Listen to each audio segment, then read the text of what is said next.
Hello, hello, hello, everyone. Happy Freedom Friday. Yay! How's everybody doing this morning? It is Freedom Friday, one of my favorite days, if not my favorite day of the week. I am April Halliburton from ALL4HR Business Solutions, and welcome to day 9. We're picking them up and putting them down, folks. I hope your morning is off to a fantastic start. That you are staying warm and enjoying the morning. We got some sunshine, so it is all good. I'm gonna take all the sunshine I can possibly get.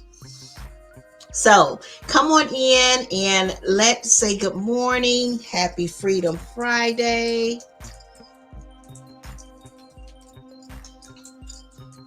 Are y'all ready for the weekend?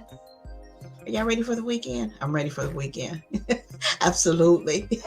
So listen, we are here with, I don't know why I'm not seeing. I see that it's up here. Okay, I'm not going to worry about it right now. And so we are here again with day 9 of 30 days of ALL4HR tips and strategies to get you ready for 2024. It is coming like a Mack truck. You hear me? It's coming. You might as well say it's here, right? So we are, I'm going to make this a little bigger.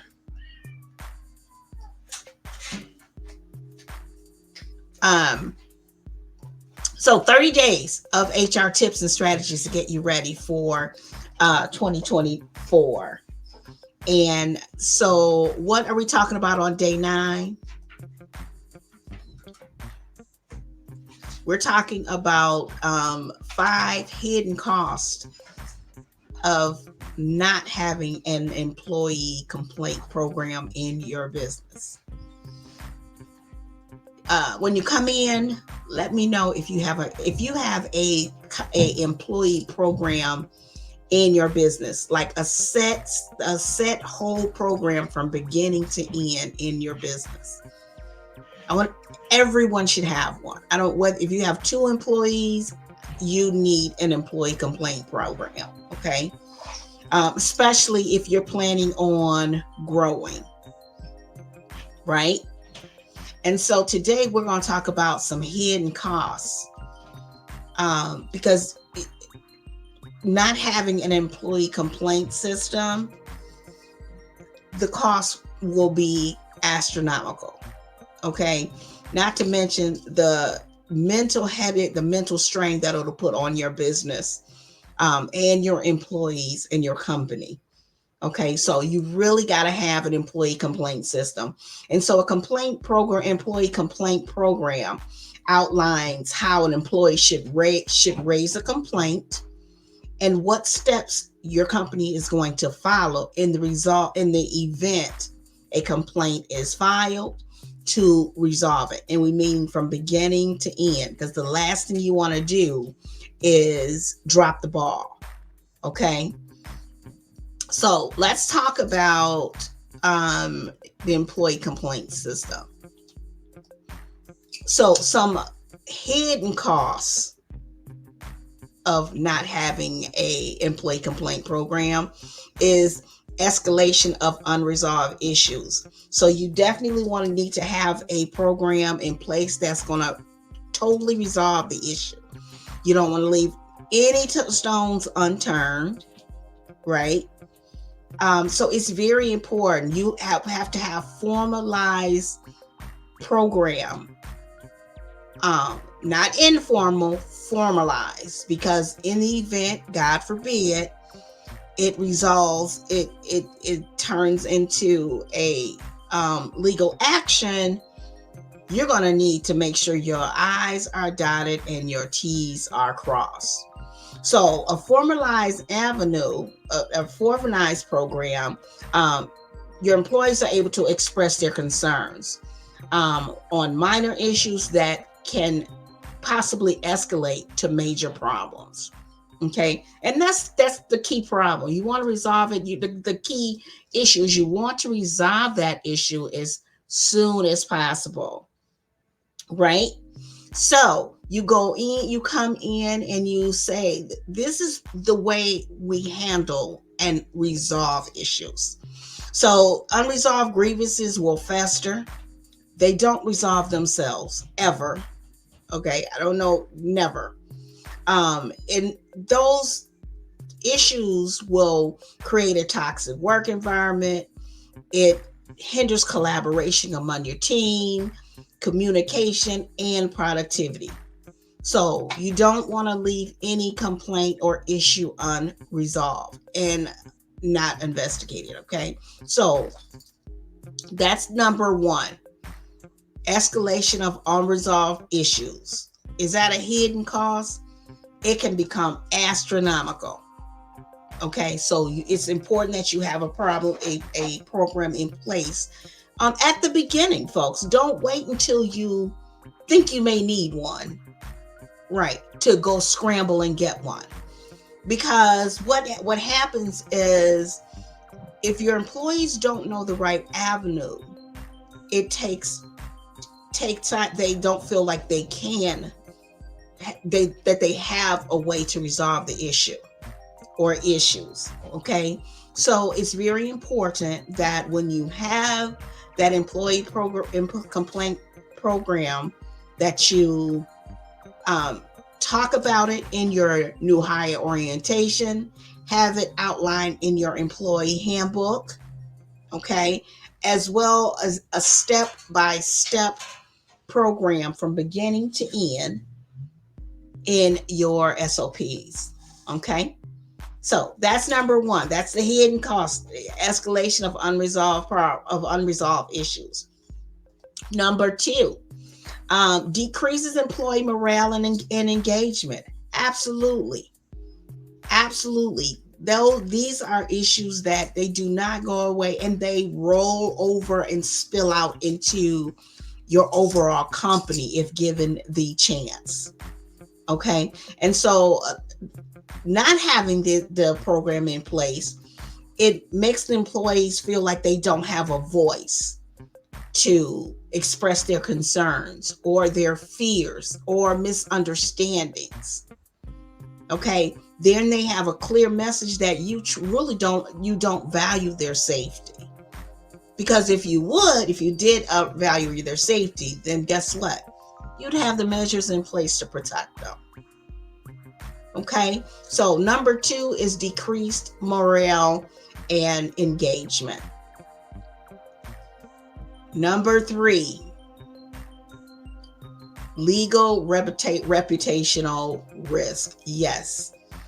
The last thing you want to do is have an absence of a program. Employees are at risk of being harassed, of being or even something even bigger. Okay, and then your reputation as a company, okay, is disclosed. You know, it can be disclosed by word of mouth. It can even be by, TV, whatever that looks like.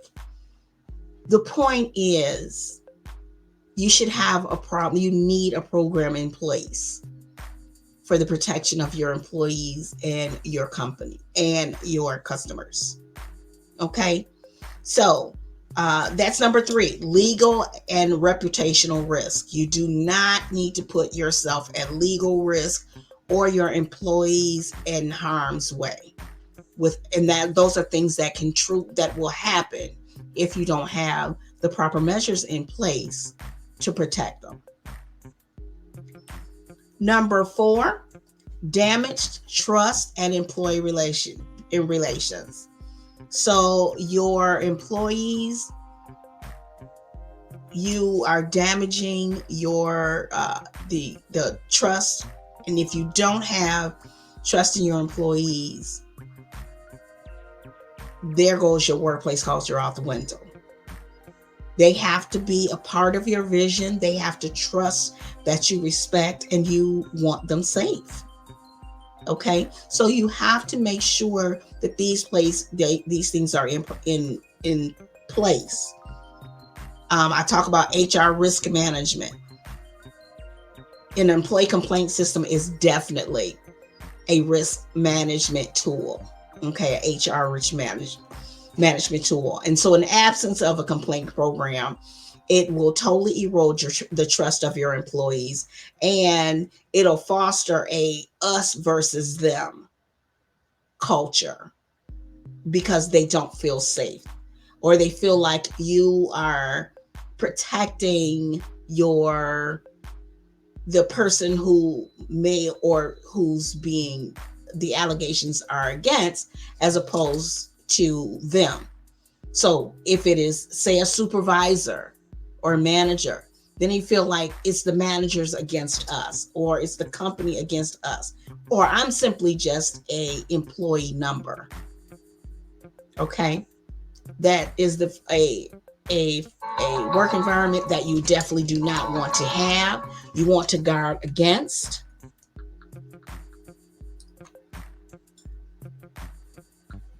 Sorry about that. I meant to turn my phone off. Okay, so you don't want to damage the trust. You are building trust with your employees from day one. And once that trust is lost, it's very hard to regain it. Okay, so number 5, we are at number 5 here, which is missed opportunities for improvement. Okay, so you are missing opportunities for constructive feedback if you don't have a program in place. It will hinder your organizational growth, the growth of your team. Okay, without that complaint program, you miss out on the valuable insights that your employees will share to help you improve your workplace culture.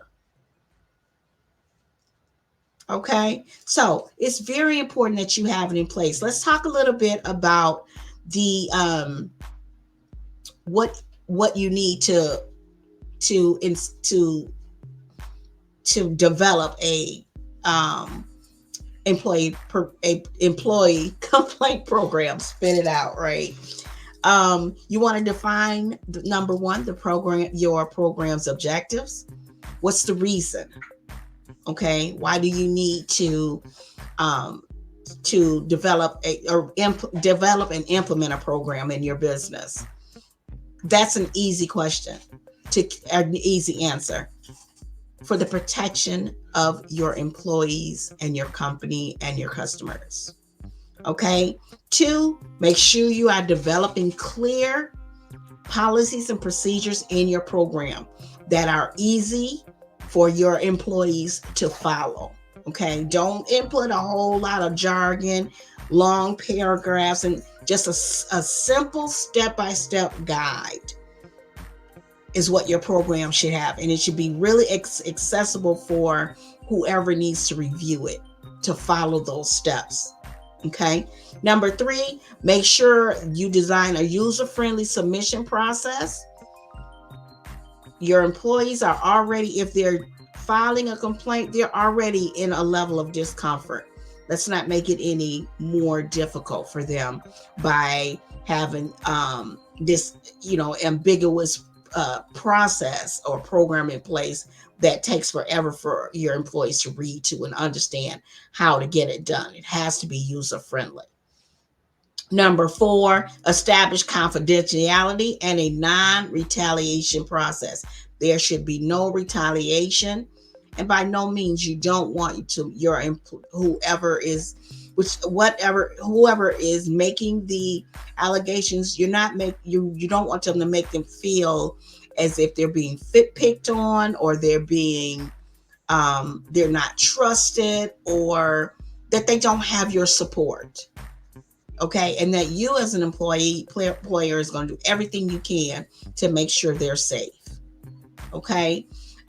Number 5, train your HR and managers on how to identify if there's levels of discomfort, if there is toxicity in your workplace. Make sure they're trained to identify those, as well as what to do in the event that a toxic environment is they identify a toxic environment or toxic behavior.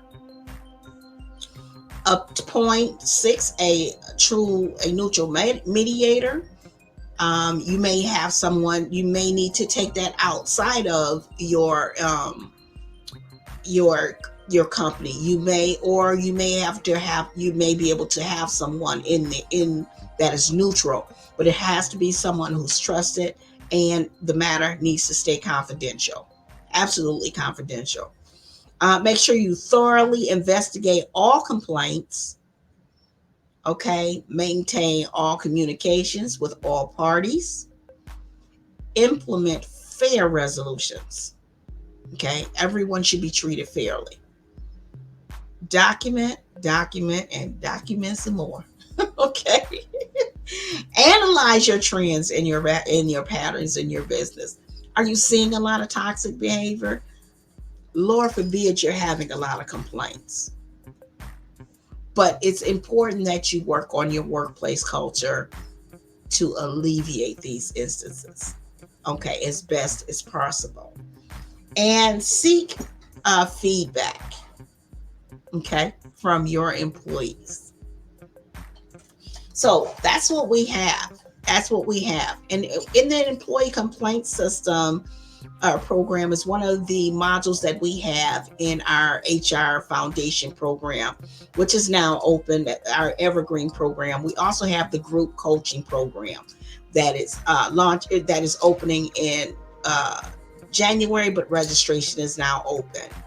And for those that really are, if you really, were have questions about employee relations issues in your business, which is relative to what our discussion was or is today, don't forget about our solutions to employee relations challenges for training program. It's 4 trainings that you will definitely utilize from time or over and over again. And so the program has, where are we at here? Hold on one second here. There we go. And so these programs are programs that are training that you'll use over and over in your business. And those 4 trainings are sexual harassment prevention, how to supervise and resolve bullying and harassment in your workplace, disciplinary actions, progressive discipline, how to do it right, and conflict resolution made easy. So these 4 trainings are trainings that you will use time and time again. Of course, you should be doing conflict resolution training once a year, sexual harassment prevention training once a year with your managers and your staff, and supervising and resolving bullying in your workplace. So we have these 4 trainings, and there are 4 of them. It's $297 for all 4. They're regular $197 each, but we're doing all 4 for $297. You want to add these 4 to your library. I'll drop the link below. Okay. Make sure you check out our page on the offerhr.co/holiday sales. Listen, I'm going to jump up from here and get my day going. I want you to have a fantastic Friday. Okay. And don't forget about the 5 hidden costs. I'm going to run through them right quick for you again. Escalation of unresolved issues is number 1. Okay, so we don't want these small issues to escalate to when they're out of control. Number 2, decrease employee morale and engagement. Once that morale and engagement starts to decline, it's very difficult to get it back. So that's something you want to monitor the temperature in your business on a consistent basis. Okay. Number 3, legal and reputational risk. We don't want no legal risk, right? Or reputational risk. So we have to keep our employees safe. We have to know that they have to know that they're safe that this is a safe workplace for them when they come. And number 4, damage trust and employee relations is just like with employee morale. Once the damage is done, it's very hard to repair. So you want to make sure you're doing the risk management to alleviate the things that are going to put your company and your employees in these situations to the best of your ability. And number 5, missed opportunities for improvement. Okay, you want to be able to listen to feedback, identify toxic behavior, identify situations in your business to resolve them as soon as possible among your team. And that's very important. You have to. Okay, so listen, have a wonderful Friday. Don't forget to go on over there and follow us on Instagram at ALL4HR. And we're on Twitter at ALL4HR. And we are on Facebook, ALL4HR Business Solutions. And don't forget about our free Facebook group, which is the ALL4HR Success Hub, and our LinkedIn group, which is ALL4HR Works for Us, Works for You. Alrighty? So listen, business can be like a circus. Don't let HR be the elephant in the room. Okay? Enjoy the sunshine. Stay safe. And be kind. We'll be back tomorrow at 10:30 for day 10. Alrighty. Have a great one, everyone.